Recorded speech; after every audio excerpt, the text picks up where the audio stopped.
برائی نہ کریں۔ ٹھیک ہے آپ کسی کی تعریف نہیں کر سکتے، کسی کو اچھا نہیں کہہ سکتے، کسی کے بارے میں بھلا کوئی لفظ نہیں کہہ سکتے، کہنا چاہیے نہیں کہہ سکتے تو ٹھیک، لیکن کم از کم خدا کے لیے کسی کو اپنی زبان سے گالی تو نہ دے، برا تو نہ کہے، الزام تو نہ لگائے، غیبت تو نہ کرے، بہتان تو نہ باندھے، کم از کم اتنا تو اپنے آپ کو معاف کر دے۔ میرے سامنے میرے مقابلے پر کوئی آدمی کھڑا ہوا ہے، ٹھیک ہے میں اس کی تعریف نہیں کر سکتا، لیکن کم از کم اس پر الزام تو نہ لگائے۔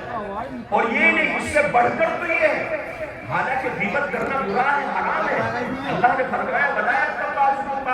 ایک دوسرے کی غیبت نہ کرو، اور غیبت کے معنی آتے ہیں کسی کی برائی کرنا، چاہے وہ برائی اس کے اندر موجود ہو تو بھی برائی کرنا غیبت ہے، حرام اور ناجائز ہے۔ نبی علیہ السلام سے صحابہ کرام نے یہی فرمایا تھا، اے اللہ کے رسول اگر اس کے اندر وہ گناہ، وہ جرم، وہ برائی موجود ہے تو بھی نہ بیان کرے، فرمایا کہ ہاں وہ بھی مت بیان کرو، اس لیے کہ اگر اس میں وہ برائی نہیں ہے تب تو بہتان ہو گئے۔ اور ہمارا حال یہ ہے کہ جو برائی ہے اس کو بیان کرنے میں تو ہم فخر محسوس کرتے ہیں، ہم تو اس سے آگے بڑھ کر یہ کرتے ہیں، جو برائی نہیں وہ برائی منسوب کر دیتے ہیں دوسروں کی جانب۔ اس لیے اپنے آپ کو بچائیں، اگر ہم دوسروں کو بچائیں گے اللہ ہمیں بچائے گا، اور اگر ہم دوسروں کے ساتھ میں خدا نخواستہ ایسی بدسلوکی کریں گے، یاد رہے میرے بزرگ اور جوانوں، ہمارے ساتھ اللہ تبارک و تعالیٰ ہمارے دلوں کے بھید و سوال کو جانتے ہیں، سب کچھ جانتے ہیں، ہم کس کے خیر خواہ ہیں، بد خواہ ہیں۔ اگر ہم خیر خواہ بنیں گے اللہ ہماری خیر خواہی اور اللہ تعالیٰ ہماری معاونت اور مدد فرمائیں گے، اور اگر ہم بد خواہ بنیں گے تو یاد رہے میرے بزرگوں ہم اور آپ ذلیل ہی ہو کر کے رہیں گے، جیسا کہ ہم ذلیل اور خوار ہو رہے ہیں۔ باہر کیف یہ ایک دو بات میں نے عرض کی ہے،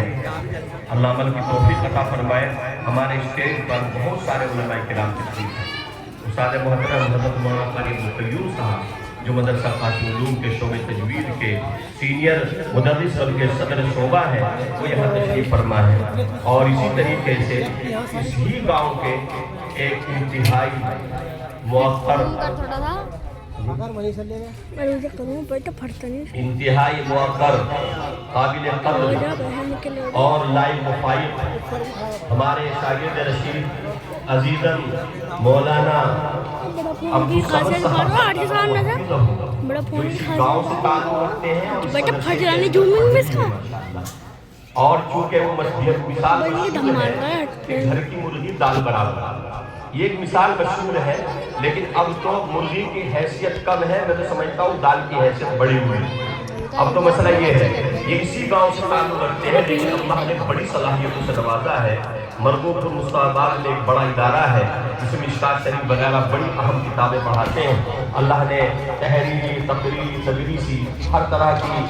صلاحیتوں سے نوازا ہے، وہ تشریف فرما ہے، انشاءاللہ ان کا خطاب ہوگا، اور اس کے علاوہ دیگر اکابر انشاءاللہ تشریف لا رہے ہیں، لانے والے ہیں، اور آپ کی بات یہ ہے کہ ہم سب چیزوں کی دھڑکن مادر علمی ازہر ہند دارالعلوم دیوبند سے بھی عظیم ترین شخصیت تشریف لا رہی ہے، اس لیے میرے بزرگوں آپ حضرات تشریف فرما رہیں گے، لیکن جہاں تک میری آواز جا رہی ہے وہ اپنے کام کاج سے فارغ ہو گئے، منہ ہاتھ دھل کر کے اپنے کپڑے بدل کر کے جلدی سے تشریف لے آئے۔ جزاکم اللہ وآخر دعوانا الحمدللہ رب العالمین۔ جزاک اللہ خیرہ۔ چلیے حضرات محترم،